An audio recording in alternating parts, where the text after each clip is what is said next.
And welcome everyone to our Humanities Session 4 Student Talk panel.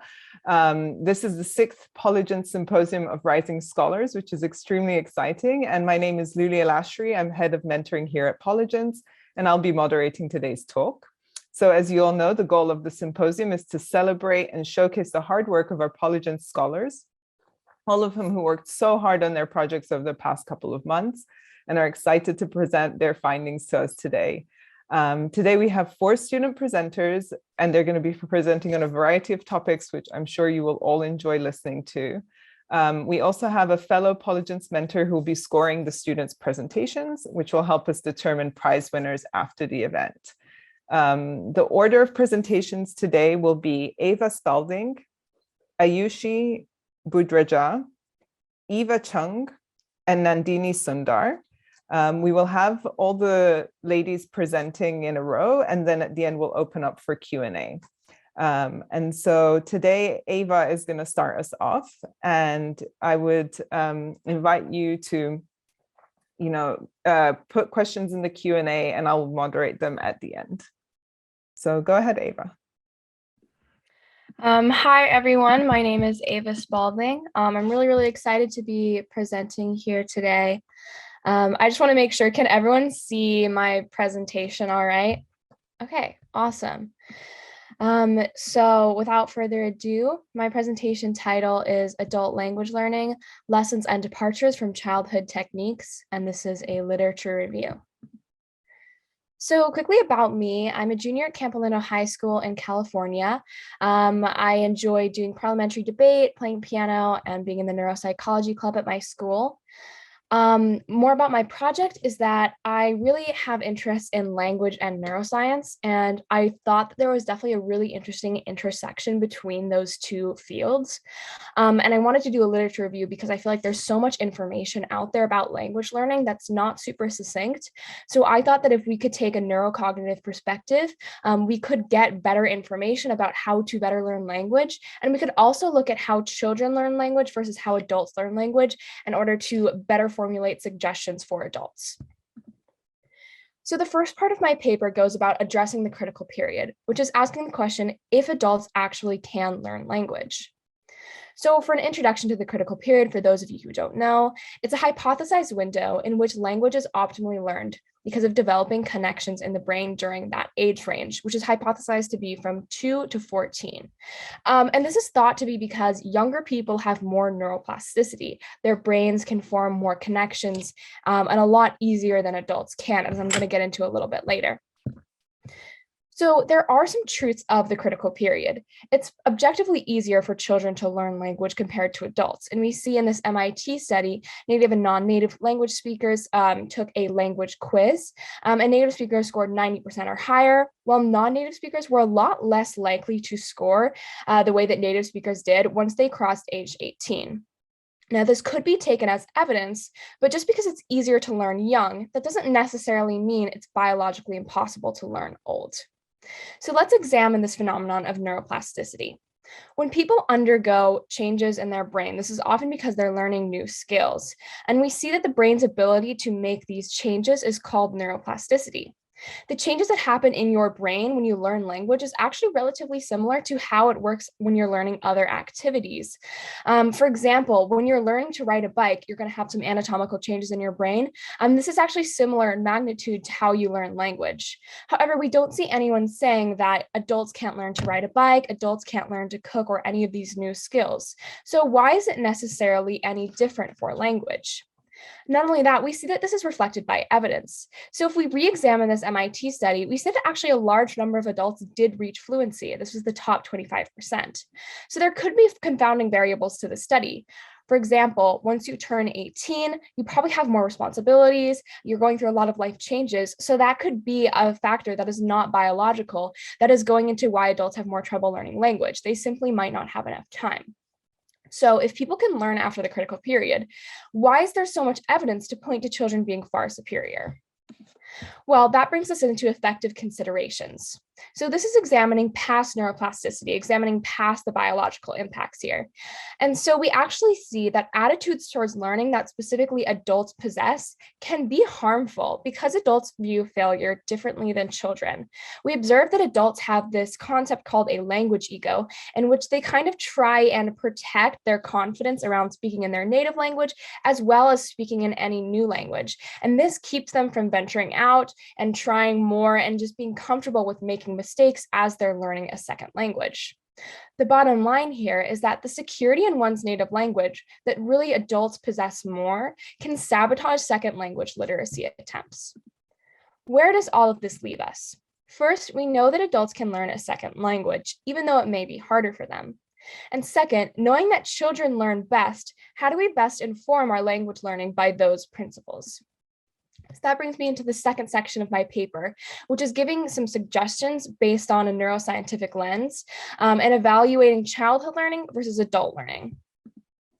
So I decided to examine language learning through the declarative procedural model, which is a model in popular psychology that attempts to explain how language learning functions.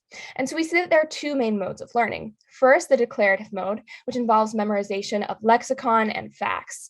We see that this is found in the neocortical temporal regions of the brain, and this is mirrored by how adults learn language. And so you can think of this as memorizing vocabulary, knowing the names of things, rather than more implicit knowledge. So the second mode is procedural. So this is ingrained motor and cognitive skills, for example, such as grammar. In the back of your brain, you inherently know it's she walks instead of she walk. And so we see that this is in frontal and basal ganglia regions of the brain, and this is really mirrored by how children learn. They learn through immersion, more implicitly, and they kind of get that sense in the back of their brain that they automatically know what it is through all of these methods.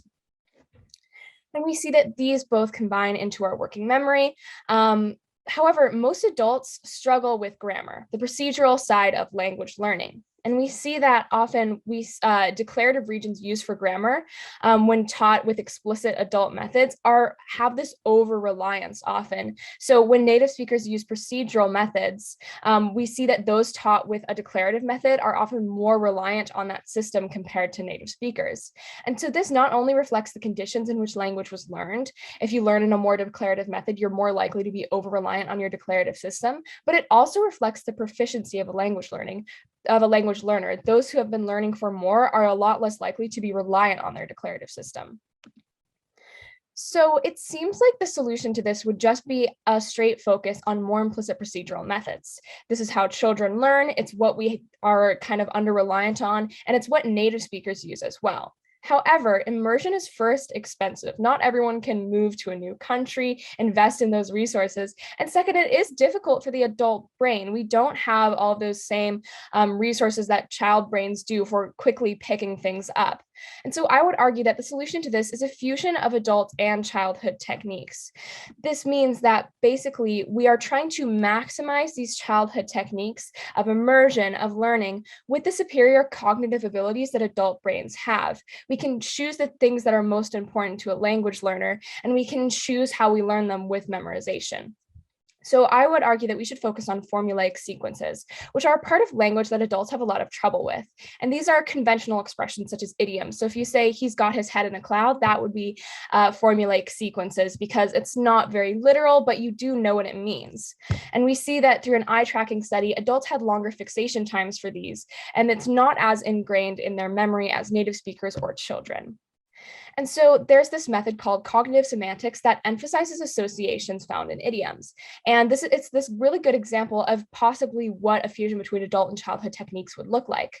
So if we look at these two idioms, adding fuel to the fire and blowing off steam, it teaches you that anger is equal to heat. And that's what cognitive semantics emphasizes. And we see that people who were taught by cognitive semantics actually scored higher on completion tests compared to their peers who were not. How does this tie in?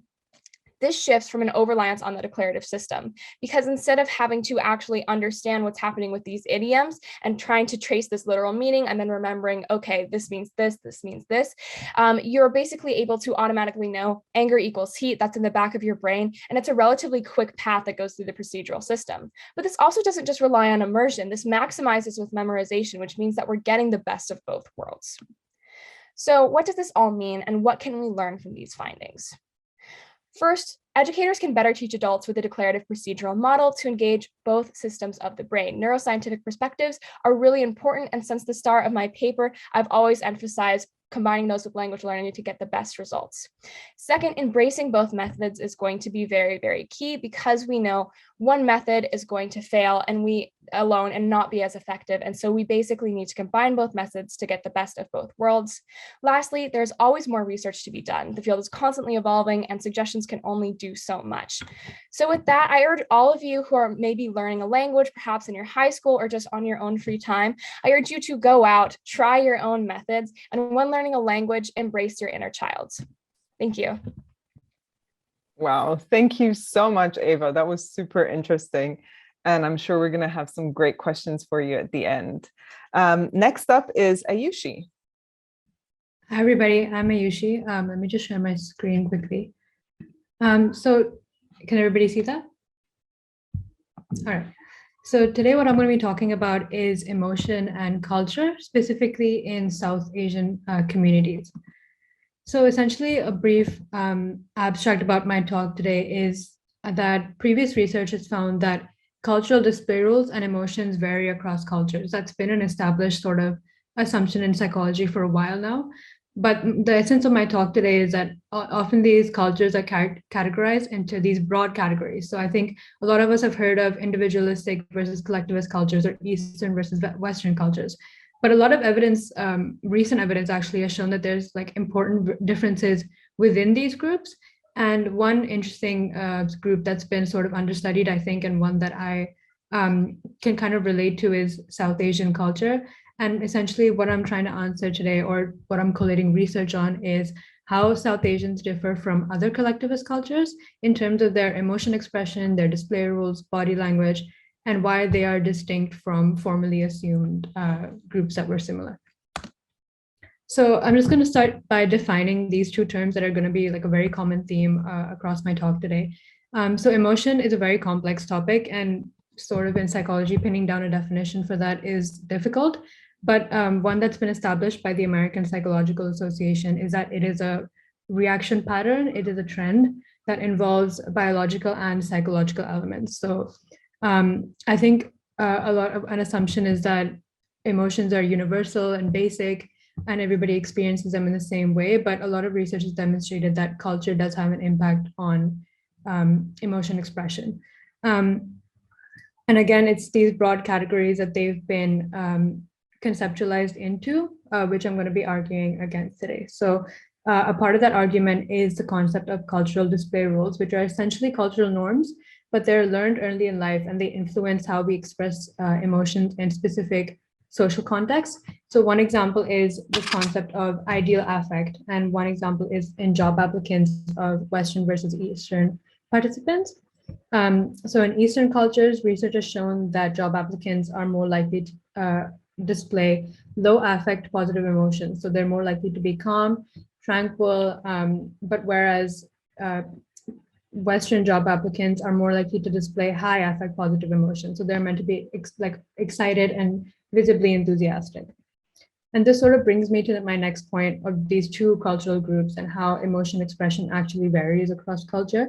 So similarities between cultures is that a lot of research has shown that emotions are biological, a universal construct, and there's these two research pieces I put here to support that.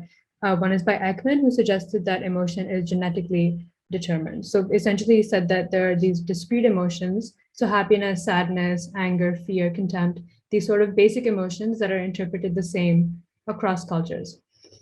But there's also been contradictory research to this, of course, which supports the fact that there are differences across culture.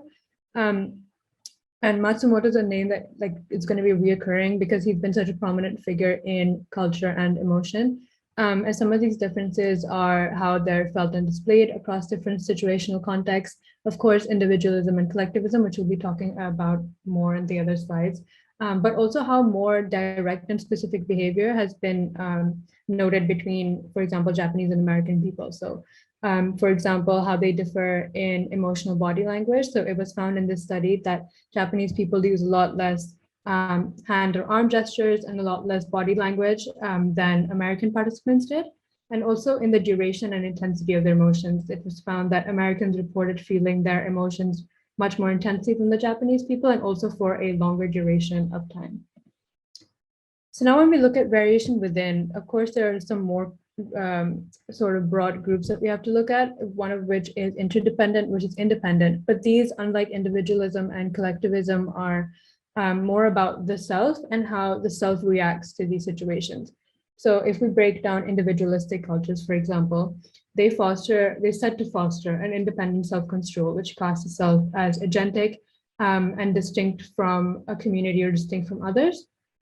And then if we break down collectivist cultures, they're seen to foster an interdependent self-control, which views itself as socially embedded in their community and mutually obligated to be helping each other out.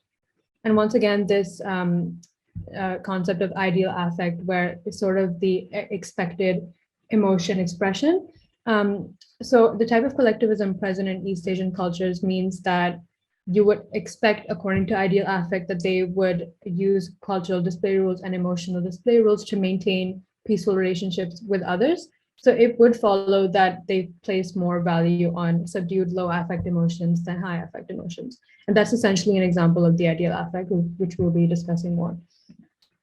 So sort of contradicting this ideal affect that I was talking about before, about how it's expected that all collectivist cultures are expected to react in the same way to emotion. There's actually been contradictory research to that, one of which is this one right here, that as research has found that people in Mexico and Latin American cultures are more collectivist than the US or Canada. In contrast, and they sort of contrast the East Asian pressure to suppress emotional expressions, and the opposite sort of exists in these Mexican and Latin American cultures. So essentially it's that emotions are congruent to what we call cultural scripts, and happiness in these cultures is valued as like complementing community, and emotional expressivity is of course encouraged. So this cultural script that it's in line with is something called simpatia, and it's basically it promotes the open expression of emotions and like open and vibrant community, etc. And this is also supported by Diaz-Loving et al., who said that a core personality trait of Mexican people is this thing called expressive sociability, which is essentially just being extroverted, outgoing, fun, and just involved in their communities. So this sort of suggests that this high affect positive emotion that we were talking about before would be more highly valued than low affect positive emotion in Mexican cultures, which contradicts the research that we saw before that suggests that all collectivist cultures act in the exact same way. So this is sort of the initial evidence of how there are variations within cultural groups, because they show the opposite patterns to what the ideal affect we expected was. So this either shows that there are more than two ways of experiencing emotion. Like there's not just a collectivist way and an individualistic way, but there are specific cultures who experience emotions in specific ways. And that brings me on to high context and low context cultures, which are subgroups of the independent and interdependent we were talking about before. And this is similar to what we were saying, but it's just more broken down. So again, it's the low context cultures value individualistic ideals over collectivist ones, whereas high context cultures are more unified and decide meaning based on history, status, relationships, and religion, etc. Another thing that differentiates them is politeness and how the interpretation and meaning of it varies across culture. So for example, in low context cultures, it's considered polite to ask questions that maybe in a high context cultures would be considered inappropriate. And since we're talking about South Asian cultures, which I'll also be talking about further on, we're talking about low context cultures. In India, it's said that the purpose of discussion is mostly just to foster community relationships and group harmony more than it is to exchange exact information. So it's more about developing relationships than it is about exchanging information, essentially. So now we get to basically the crux of this review paper that I wrote. It's how South Asians specifically differ. And one of these ways, the most prominent ways, is in their communication styles and their body language. So this study essentially observed communication styles across a variety of cultures and cultural groups, and found that Indian people tended to be more assertive and lively, think aloud, use overt body language, while Japanese people in the sample tended to act the opposite way. And interestingly, Indians display characteristics of both individualism and collectivism. Whereas Japanese people showed signs of reactive behavior, which basically means that they followed the group and rather than taking initiative, whereas Indians were both multi-active and reactive. So they were engaging in multiple conversations, but still listening to each other and other people. So essentially, this is significant because body language is a type of expression, and Indians differ in other types of expressions generally, including this emotion expression. So this suggests that their body language is different to what we expected of low context cultures. So again, this is the sort of generalization that goes on, but now we found out that there is evidence to suggest that they differ from what is expected from the ideal affect. So this may suggest that emotional expressions also differ within these broad cultural groups. The purpose of this, like what we need to conclude from this is that when we consider all the reviews, all the studies that we've reviewed, it's essentially just to acknowledge and promote studies into underrepresented cultures that are grouped into generic East versus West comparison. And it's not just South Asian groups, there are many other groups that have been grouped into one or the other. Essentially, it's to reduce the tendency to generalize these findings. Sorry, just the last slide. This is the most important part. It's that it's important to investigate these display rules because emotion is such a key indicator of behavior and expression. And this is just important in promoting health-seeking behaviors in a group which has the US's lowest utilization rate for mental health services. Thank you for listening. And if you have any questions, do let me know. Thank you. Thank you, Ayushi. I'm sure there'll be many questions at the end for you. Okay, let's move on. Eva is next. Thank you. Okay, let me share my screen.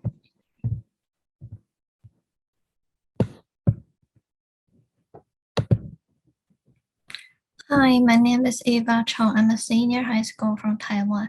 My passion to develop a greater understanding of entrepreneurship and the complexity of cross-cultural marketing motivates me to join Polygen's program. With my mentor Kyle, I built a new pet clothing brand called New Dream. In this presentation, I will introduce how I built this brand step by step. First, I would like to say that the process is real, but my brand is not published to public, so all the pictures are only used as learning purpose. Here's our today's agenda. I believe after this presentation, if you follow these 9 steps, you can also build your own brand. First, many people may ask the question like, what exactly is marketing? Then I need to discuss the first idea I learned, which also be the most important idea I think can be used in all walks of life, the golden circle. People usually see things in the order of what, how, and why, but customer won't buy why you do it, but why you do it.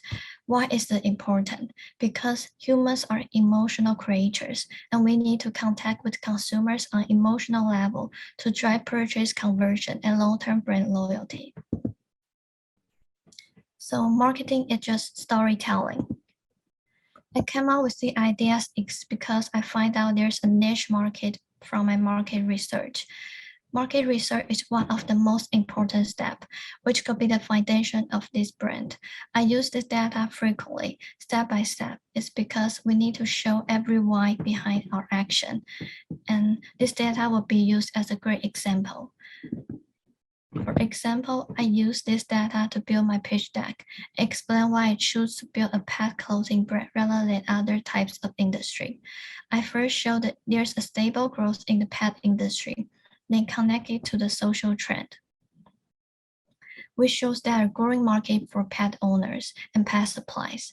Then describe the changing customer behavior, which indicates that pet owners keep pet is because they want a feel of companionship. All of the data indicates that we could get advantage of this and show that why online pet supply trend will have a niche market. Another key takeaway I learned from this project is business must nurture relationship with niche markets and supply solution to clients. So what are the problems that New Dream is trying to solve for our consumers?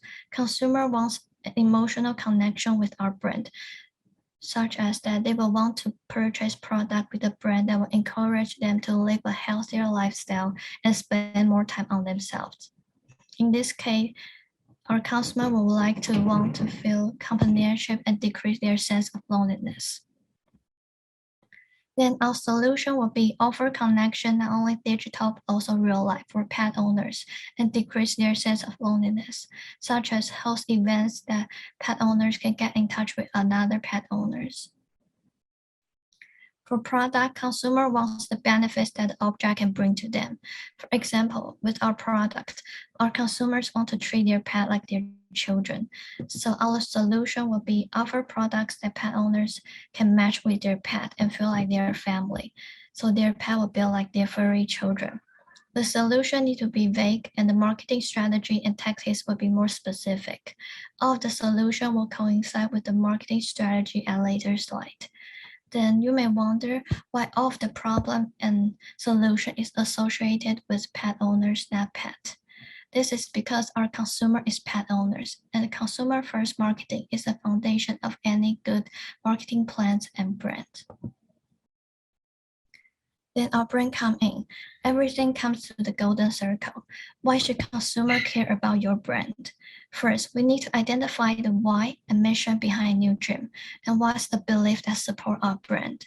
The mission of one brand is critical to ensure the differentiation of our brand and consumer loyalty in a crowded market. The mission is also important in building inner culture in a company, and the mission statement is the why, how, and what. For example, provide companionship is the why, and provide companionship to pet owners and their beloved pet is what. Offering personalized product is how. The brand promise, the why, will build emotional connection with audience. Always be your body is the slogan of our brand. It creates a feeling that the brand will always support our customers. Product promise is how our brand going to solve the problem. Express yourself means consumers have the chance to use our product to match clothes with their pet as a way to express their personalities. The value is the proposition of our brand and the belief, which in this case will be best connection and product quality, provide colorful life to pet owners. Another important thing I learned is to build consumer profile and consumer journey. These two things will show and reflect on consumers' actual actions, lifestyles, and motivations, regardless what our brands want them to behave or they exactly will behave.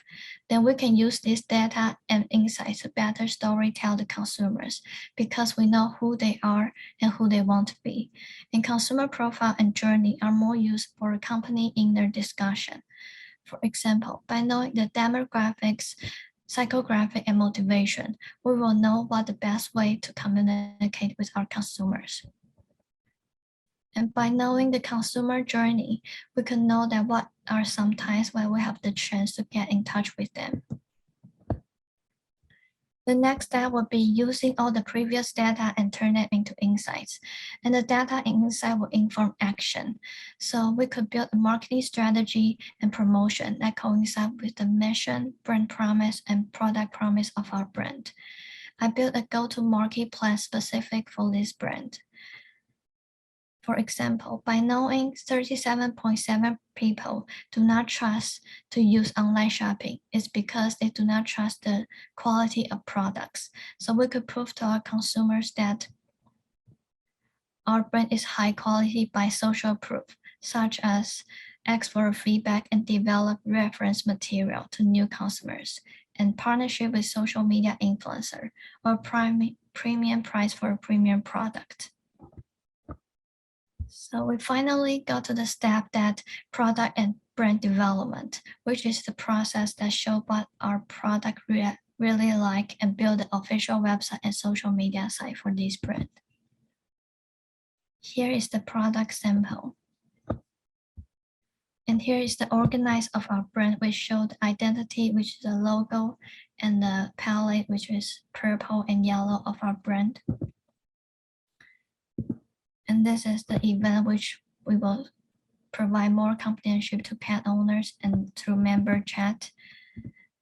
And social media site is the biograph and what are the posts that we will post.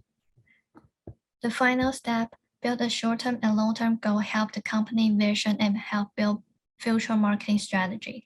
For example, in order to increase our brand awareness, our goal is to educate customers on what makes our brand different, and achieve over 10K followers on social media site. Then our strategy will be increase engagement on Instagram, and our tactics will be themes for Instagram stories, collaborate with influencer, host promotion event, and trendy auto clip. Constantly review and maintaining a wish list of long-term business goals is important to continue success. Here's are the long-term goals for new dream. Then if you finish all these steps, and you will not only build your own brand, but you can also summarize this data and create your own pitch deck. Here's are the data and sources I used. Thank you. Thank you, Eva. That was super interesting, and I can't wait to see more pet pictures at the end. Nandhini, you're up next. Okay, 1 second. Am I showing the right thing? Hang on.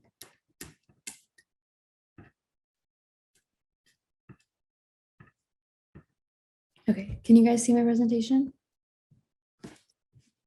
Hello, my name is Nandhini Sundar, and my Polygens project was a review paper on the connection between anxiety disorders and interoception and exteroception. I chose this project because of my personal history with the subject. I have been severely affected by my anxiety since I was little, and I noticed that it gets worse when I'm exposed to sensory triggers like loud noises or bright lights. I wanted to learn more about myself and also writing and reading scientific literature, and I was able to do that through this project. So my paper is divided into 3 main sections, these being interoception and exteroception, what they mean, and then how they connect to anxiety. So interoception is the sensation of what's going on inside of your body. So that can range from feeling a stomach ache to also feeling your own heartbeat. The word sounds unfamiliar, but the concept is actually super broad, and even feeling temperature like hot or cold is considered interoception. Exteroception is the sensing of what's going on outside of your body. This is where the 5 senses that you learn about when you're younger, this is where they come in. So anything from smelling your favorite dessert to hearing a very loud highway, that's all exteroception. This is an infographic that I made for my paper on the right. With interoception and anxiety, there are 3 main things that I found bridge a connection between the 2. The first one is panic attacks, then interpretation bias, and then autism. So with interoception and anxiety, panic attacks are super common. There's feelings of physical dread, and they involve symptoms like hyperventilation, heart palpitations, chest pain, and dizziness. In people with phobic anxiety, panic attacks are super common when they're exposed to a fear or a trigger. When you don't have phobic anxiety, they can be random, even if you're in a place that you feel super safe in. Panic attacks can also be induced by voluntary hyperventilation or inhalation of carbon dioxide.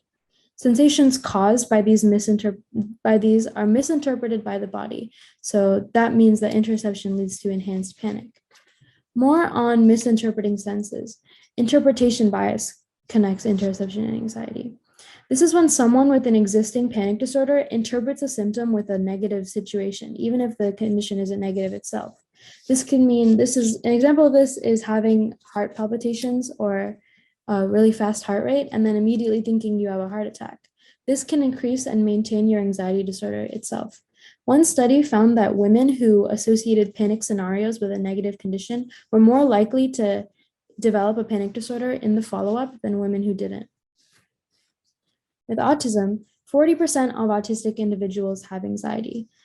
Social anxiety, hypersensitivity, and hyposensitivity are all very common in people with autism.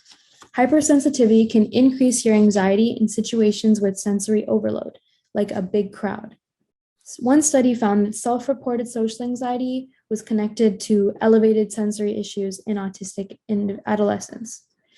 Autism also connects to exteroception because of the senses that are coming from the outside.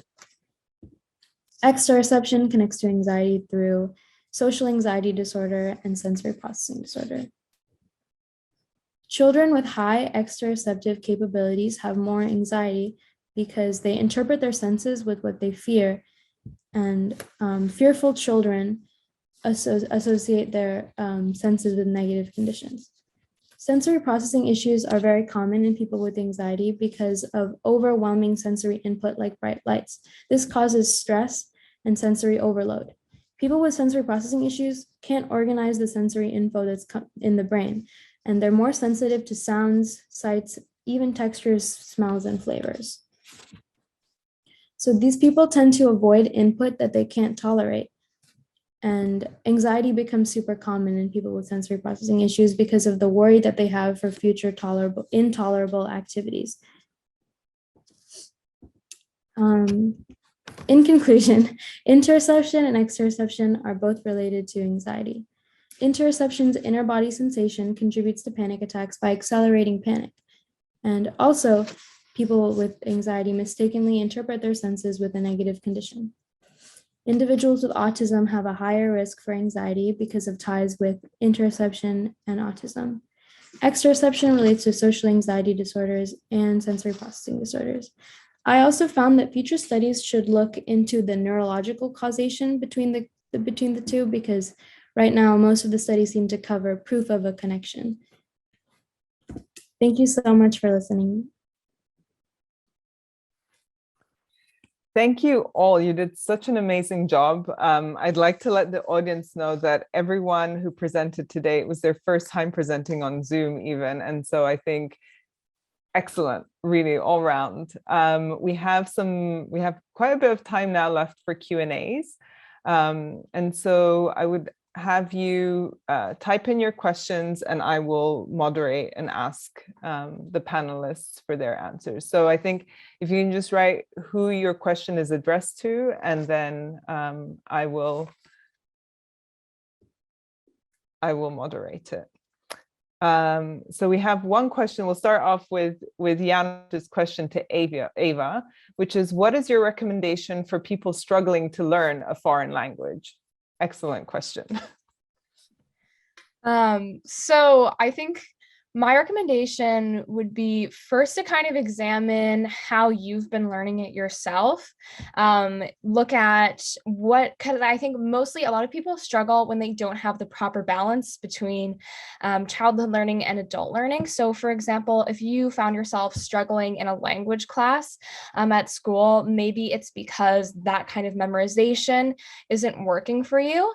And so I would probably recommend that you try and see what different methods would work for your brain specifically. So if that would be maybe trying to listen to the words instead of just writing them down, because I know sometimes it's easier for people to get it in their brain when they hear it, compared to just writing down other words and memorizing them that way. And I would probably recommend just what I like to do is I watch shows in other languages, because often Netflix has that option. And I find that that's actually a really, really wonderful way to immerse yourself. But if you have the subtitles on, then you can write down the words that you don't know. And so you do get that immersion, but you also maximize it. So that would be my answer. Excellent. And I think in general, like if you use like the subtitles in the language that you're trying to learn, that's even more immersive, right? And then also, Ava, for you, how do children's brains process languages? So children's brains, they are more likely to process it with their procedural system, which means that, sorry, another thing in the chat. Okay. Which means that they are basically they're not kind of trying to memorize these new bits of language. It's kind of just going through their brain, and then it gets kind of cataloged for later almost. And so when children learn new language, it is a little bit interesting because they don't have to learn all that adults do specifically, because when you're a child, you don't have as much proficiency in any language. So you're learning more basic sentences. So that might have to do with the fact that they have this more basic but effective processing. But yeah, that's kind of what I found interesting about how children's brains process language. Thank you, Ava. Let's see. Nandhini, can you talk more about social anxiety disorder? It was very interesting. Yeah, so social anxiety disorder is rooted in a fear of like social situations and interactions. And it's really common in children because children haven't developed the connection between negative stimuli and the condition that they're associated with. And this can, like this, an example of this is associating like a foul smell with a bad situation. That doesn't happen as soon as you're born. You have to form that connection yourself. So especially like fearful children will associate negative conditions with negative situations more often than children who don't. And so people with social anxiety are like always on edge, and also just social situations make them really, really anxious, and because of like the exteroception and stuff that's coming in. And then connected to that, we have another question for you, and someone in the audience is asking you to share more about the connection that you found between autism and anxiety. So with autism, autistic individuals are like, they can be very sensitive to senses that are coming from the outside. And since I researched more about the senses, I found that they're very like, they're extra sensitive. They are very prone to sensory overload. And so the things that seem completely normal to you, like being in a crowded area, can be super anxiety inducing for them. So I found that they seem to be more anxious more often because of that.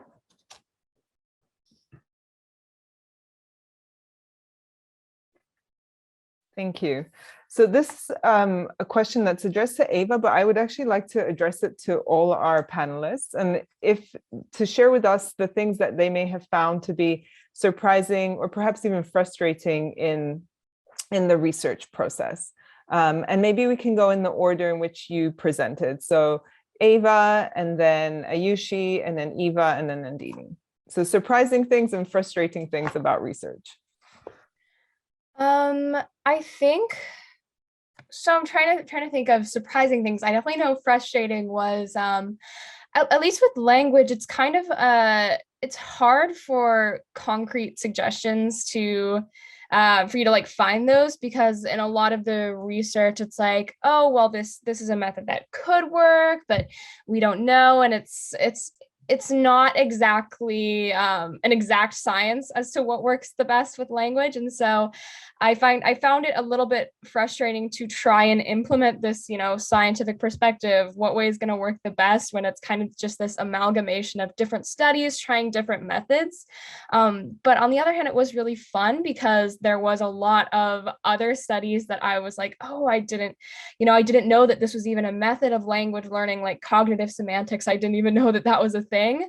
And so I was pleasantly surprised with the diversity of studies that I found. Yeah, so I would say something similar for me because I did a review paper, so it was sort of the same. It's like collating a lot of existing research already, but the frustrating bit was it took so much research and so much time to find something about South Asian culture specifically. Because like I said in my presentation, like the only one that I found, I think that showed variation within cultures was about like how Mexicans and East Asian cultures differ. So I really had to do like super dedicated research and go through everybody else's citations and everybody else's sources to find something. that I could connect together. But also I feel like that was super rewarding in a sense, because when you find a piece of research and it's like it's perfect, and you find it and it's like, oh, finally, like I found something. But yeah, and also just to answer the question that somebody's written here about the most surprising of your findings, I would say the most surprising thing was that, I don't know, because the question, I came up with it just because I'd noticed that a lot of research on culture and emotion was often just with like East Asian cultures, and like, for example, like Japanese cultures with Americans, for example. So I noticed that was kind of a recurring theme. And so I thought of like, why not connect it to my own culture, and that would make it sort of more interesting. But the most surprising finding was that they differ so much that I didn't expect that much of a difference. I thought something more subtle, maybe something more sort of biological, that would be like a subtle difference. But to find out that there was overt differences like body language, and also the fact that it's supported by a lot of research on how South Asian women have like the least utilization rate for mental health services in the US, etc. That was really surprising to me. Yeah, that's it. Thank you for your question. I won't say it's frustrating, but I'm kind of confusing that what exactly the brand that I want to build. So I did a lot of market research, read a lot of different type of industry analysis, and it's hard to get a conclude to one solution. But I think it's interesting to see that how every step or every data is coincide with the why and the brand promise of our brand. Thank you. For me, something that was definitely frustrating is through the research process is how dense all the papers are. It takes a lot of time to filter through, and you get like very discouraged when you see that and are like, oh my God, I have to read that and I have to understand what's going on. So, but through practice, it got a lot easier and it got better. And something that was like surprising and very rewarding to me was whenever I would read something and be like, I have experienced that, and I didn't know that was why that was happening. And it was very cool to see things that I have in real life unfold through science. Right. And not only did you all go through these difficult papers, but you were able to parse the information, put it together into your own research, and now present it, which is an amazing achievement. I have a question for Eva from Janos. How did you pick New Pet as your product for this project? Because I have my own dog called New, so the brand new dream is also coincide with the new dream, means new possibility for the consumers. And I also asked a lot of family, friends, and strangers what are the weaknesses they think, or what are the things they need to improve by other pet clothing brand. So I built this brand like step by step. Thank you. Excellent. Do we have any more questions from the audience? If Sorry, not, I have something. Sorry, that's my bad. Yes, No, I just please have go another ahead. comment about the research. I think in psychology specifically, it's so like everything can be contradicted all the time. Like that, you can never find a concrete solution. In psychology, it's always like, oh, this is a pretty good suggestion, but here's one that's criticizing it. So everything can be criticized. Like everything has its strengths and weaknesses, which I think is why the research process was so frustrating for me, I guess. But yeah, that's all I wanted to add. So if we don't have, oh, we have one more question. What is the most valuable skill that you picked up during your project? And I think this is one that everyone should definitely answer. And then I would add to that, and how do you see that being of benefit for you in future research? So well, let's go in the order that we had settled on before. I think that works well. I think this is definitely similar to what I believe Nandhini said about being able to parcel through all of this really dense research, and that is that's definitely helped me, in school and being able to know, okay, what is going to be the most useful information here? Because like in these really dense papers, you have to pick, well, like what papers are going to be helpful, looking up those keywords, and then also being able to, I think, make something that actually has application to the real world was a really interesting thing, because research on its own is always very fun, but I think it's another thing to be able for it to have an actual impact on the real world and an application. So I believe that was kind of one of the most valuable skills, was making it meaningful.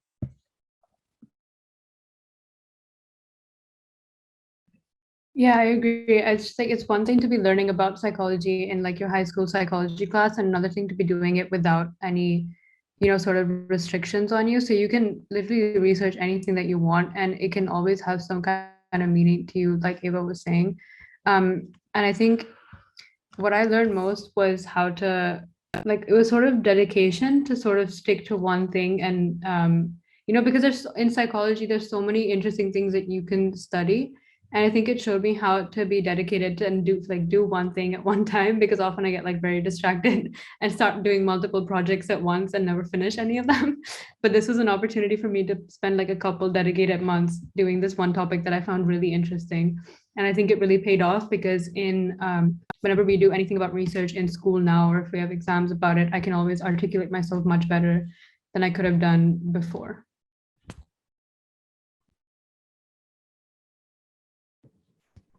I think I would say that golden circle changed how I view things, but I also learned a lot from turn data into insights. Like if you see this number, what does it indicate and why is it important? I think you can also use a variety of fields. I think that the most valuable skill I learned is really similar to Ava's. It was definitely being able to read papers like this, because yeah, it does have a lot of applications in school, and also the field I want to go into is like scientific research. And I think that learning how to read and write literature is going to be super duper helpful in that field. And yeah, it was very hard for me to digest the information, but now that I have lots of practice and I know how to do it, I know that it'll have a lot of different applications in my life. Thank you all so much. What wonderful answers. I'm so proud of all of you, and I'm sure your mentors were so excited to work with all of you and to see the progress that you made during your research. And thank you so much for coming today and sharing that with all of us. I also wanted to sort of tell the audience that we're not seeing the private chats between our panelists, how supportive they have been of one another throughout today's panel. And that's wonderful to see. I think as researchers, we should always be supporting each other and helping each other grow and giving each other positive and constructive feedback. And you all did that. So you're, all around great researchers, I think. So we're going to finish our session today. I'd invite all of you to join us in about 5 minutes to see our keynote speaker, who will be talking about discovering your purpose and breaking rules, which I think is always really interesting and exciting as researchers. So thank you so much. Thank you to our audience for coming, for listening, and for asking such great questions. And I look forward to seeing you today in different panels and different sessions. Thank you, everyone. And big round of applause to all of you. Thank you. Bye. Thank you so much. Thank you. Thank you.